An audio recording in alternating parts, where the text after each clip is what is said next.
నమస్తే, welcome to ఈహా TV. ఈ రోజున ప్రపంచం మొత్తం ఘర్షణతో నిండి ఉంది. ఎవరికి వారుగా తాము అభివృద్ధి చెంది సుఖపడలేక పక్కవారిని కెలుకుతూ చాలా సులువుగా యుద్ధాలను తెస్తున్నారు.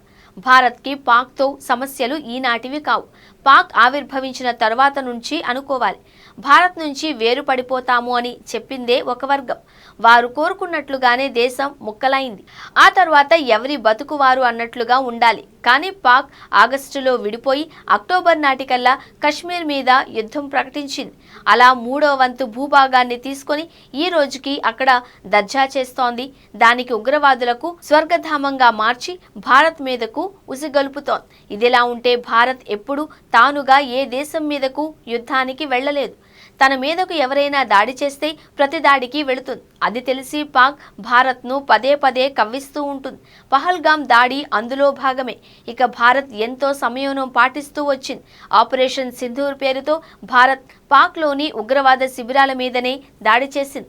అది కూడా ఎక్కడా ఒక పౌరుడి ప్రాణం కానీ ఆస్తి కానీ నష్టపరచకుండా చేసింది. అయితే అదే తప్పైపోయినట్లుగా భారత్ మీద పాక్ యుద్ధాన్ని ప్రకటిస్తోంది. దాంతో భారత్ కూడా ప్రతిదాడులు చేయాల్సి వస్తోంది. ఈ నేపథ్యంలో భారత్ చేతిలో పాక్ చావు దెబ్బతింటోంది. ఎంత పెద్ద అటాక్ చేసినా దానిని భారత్ వైపు నుంచి నిర్వీర్యం చేస్తూ వస్తున్నారు. దీంతో దాయాదిలో అసహనం అంతకంతకు పెరిగిపోతోంది. ఏం చేయాలో తెలియక ప్రతీకారేచ్ఛతో రగులుతోంది. ఇదిలా ఉంటే తమ వద్ద అణ్వాస్త్రాలు ఉన్నాయి అని పాక్ పదే పదే బెదిరిస్తూ వస్తోంది. తాము వాటిని భారత్ కోసమే సిద్ధం చేసి ఉంచుకున్నాము అని వంకర మాటలు అనేకం మాట్లాడుతూ వస్తోంది. ఇవన్నీ ఇలా ఉంటే పాక్ ఒక్కటే అవతల వైపు నుంచి యుద్ధంలో పాల్గొంటే దాని ఆలోచనల వరకు అయితే పర్వాలేదు. కానీ దానికి ప్రత్యక్షంగా కానీ పరోక్షంగా కానీ మరో దేశం కనుక కలిసి వస్తే అప్పుడు యుద్ధ స్వరూపమే మారిపోతుంది అని అంటున్నారు. ఒకనాడు సాంప్రదాయ పద్ధతిలో యుద్ధం జరిగేది.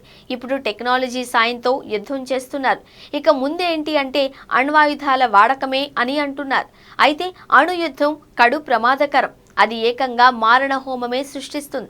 దానికి ఇప్పటికీ 80 ఏళ్ల క్రితం జపాన్లోని హిరోషిమా నాగాసాకిల మీద పడిన అణుబాంబులే సాక్ష్యము అని అంటుంటారు. అణుబాంబులు కనుక ఏ దేశం ప్రయోగించినా దాని దుష్పరిణామాలు చాలా తీవ్రంగా ఉంటాయి. ఆ దేశం పూర్తిగా నష్టపోతుంది. అక్కడ భూభాగం సర్వనాశనమవుతుంది. కనీసం పచ్చని మొక్క మొలవడానికి సైతం చాలా కాలం పడుతుంది. ఇక అణుబాంబు ప్రయోగిస్తే కనుక దాని రేడియేషన్ ప్రభావం చాలా ఎక్కువగా ఉంటుంది. అది కిలోమీటర్ల దూరం వరకు వ్యాపిస్తుంది. దానితో కూడా ప్రజలు ప్రాంతాలుగా పూర్తిగా నష్టపోతాయి. ఇవన్నీ ఆలోచించుకున్నప్పుడు ఎవరికైనా భయం కలుగుతుంది.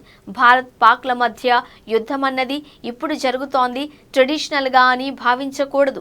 రెండు దేశాలు అణ్వాయుధాలు కలిగినవే అని అంతా గుర్తు చేస్తున్నారు. అయితే గత్యంతరం లేని పక్షంలో ఏ దేశమైనా అణ్వాయుధాలను వాడుతుంది. పైగా అణ్వాయుధాలు వాడడం అంటే మారణహోమాన్ని కోరి ఆహ్వానించడమే. ఉన్మాద మనస్తత్వంతో ఉన్నవారు అలాగే చేస్తారు. బాధ్యతాయుతమైన వారు ఆ పరిస్థితి తెచ్చుకోరు. మరి పాక్లో బాధ్యత ఎంతవరకు ఉంది అన్నది చూస్తే అందరికీ అక్కడే అనుమానాలు వస్తున్నాయి. ఏది ఏమైనా భారత్ పాక్ల మధ్య యుద్ధం ఈసారి భీకరంగానే సాగుతుంది అని అంటున్నారు. పాక్ అనే సమస్యకు ఫుల్ స్టాప్ పెట్టాలి అని భారత్ చూస్తోంది. అదేవిధంగా భారత్ను గతంలో కంటే ఎక్కువగా దెబ్బతీయాలి అని పాక్ తన పగతో ఆలోచిస్తోంది. సో ఈ యుద్ధం ఎంతవరకు సాగుతుంది, ఏ పరిణామాలకు దారితీస్తుంది అన్నది మాత్రం ఎవరూ ఊహించలేకుండా ఉన్నారు.